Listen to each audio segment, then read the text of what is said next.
ज्या मातीत सामान्य जनतेने आपल्या कष्टाचं सोनं पेरलं, त्यात चरई बुद्रुकच्या मातीत आज नियमांची अंतयात्रा निघाली आहे। लोकशाहीत महसूल विभाग हा जनतेच्या जमिनीचं रक्षण करता असतो, पण तळा महसूल विभागात मात्र रक्षकच भक्षक बनल्याचे विदारक चित्र समोर आले आहे। मिळालेल्या अधिकृत माहितीनुसार एका अशा दस्तऐवजावर खाणीचा परवाना वाटला गेला, ज्या दस्तऐवजाला कायद्याच्या भाषेत किरकोळ किंमतही नाही। सामान्य जनतेला वाटतं की सरकारी कार्यालयात कागद तपासले जातात, पण इथं तर चक्क कायद्याचा गळा घोटला गेलाय। आविष्कार रियालिटीने सुभाष बबन मानकर यांना जे कुल मुक्त्यारपत्र दिलं होतं, ते ओरडून सांगत होतं की हे अधिकार केवळ जमीन खरेदी करण्यापुरते मर्यादित आहेत। मग आमचा सवाल आहे की ज्या मानकर यांच्याकडे जमिनीचा ताबा देण्याचा किंवा ती भाड्याने देण्याचा कायदेशीर अधिकारच नव्हता, त्यांनी अण्णा वर्षकेतू भोगील यांच्याशी जांभा खाणीचा भाडे करार कोणत्या बळावर केला? आणि संतापजनक म्हणजे तळा तहसील कार्यालयाने या अवैध करारावर आपल्या सत्तेची मोहर उमटवलीच कशी? महसूल विभागात प्रत्येक फाईल ही डोळसपणे तपासणं बंधनकारक असतं। मग तत्कालीन मंडल अधिकारी सोनसडे राऊत आणि तलाठी बनपट्टे यांनी या मुक्त्यारपत्रातील मर्यादित अधिकार वाचण्याचे साधे कष्ट का घेतले नाहीत?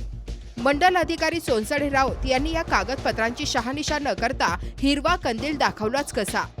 तहसीलदार स्वाती पाटील यांनी या तांत्रिक विसंगतीकडे दुर्लक्ष करून त्या परवान्यावर शाही स्वाक्षरी केलीच कशी? याबाबत जेव्हा विचारणा केली, तेव्हा माननीय तहसीलदार मॅडम यांचं उत्तर आलं की कोणी हरकत घेतली की आम्ही ॲक्शन घेणार। तहसीलदार मॅडम, आम्हाला सांगा, तुम्ही तिथं हरकत येण्याची वाट पाहण्यासाठी बसला आहात की कायद्याची अंमलबजावणी करण्यासाठी? जेव्हा एखादा सामान्य शेतकरी विना परवाना छोटीशी भिंत बांधतो, तेव्हा तुमचा तलाठी हरकतीची वाट न पाहता हजर होतो। मग डोंगर लुटताना तुम्हाला हरकतीची गरज का लागते? परवाना देण्यापूर्वी कागदपत्रांची शहानिशा करणं हे तुमचं कायदेशीर कर्तव्य नाही का? याबाबत आता विस्टा न्यूजची ठाम मागणी।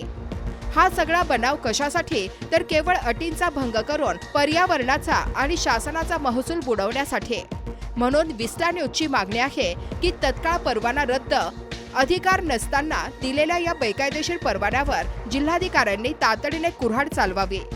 अधिकार नसताना करार करणारे सुभाष मानकर व लाभार्थी अण्णा भोगेल यांच्यावर फसवणुकीचे गुन्हे दाखल व्हावे। विस्टा न्यूजचा रोखठोक सवाल। जिल्हाधिकारी साहेब, आपल्या नाकाखाली महसूल विभागाने अटी आणि नियमांचा जो बाजार मांडला आहे, तो आपण कधी बंद करणार? सामान्य माणसाने एक वीट रचली तरी नोटीस धाडणारं प्रशासन डोंगर लुटणाऱ्या या मोठ्या माशांना अभय का देतंय? तहसीलदार मॅडम, आता जनतेची ही बातमीच तुमची हरकत समजा आणि तातडीने कारवाईचं चाक फिरवा।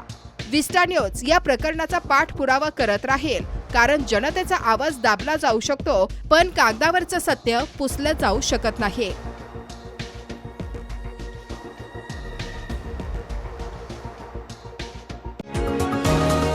तुम्ही पाहत आहात विस्टा न्यूज मराठी।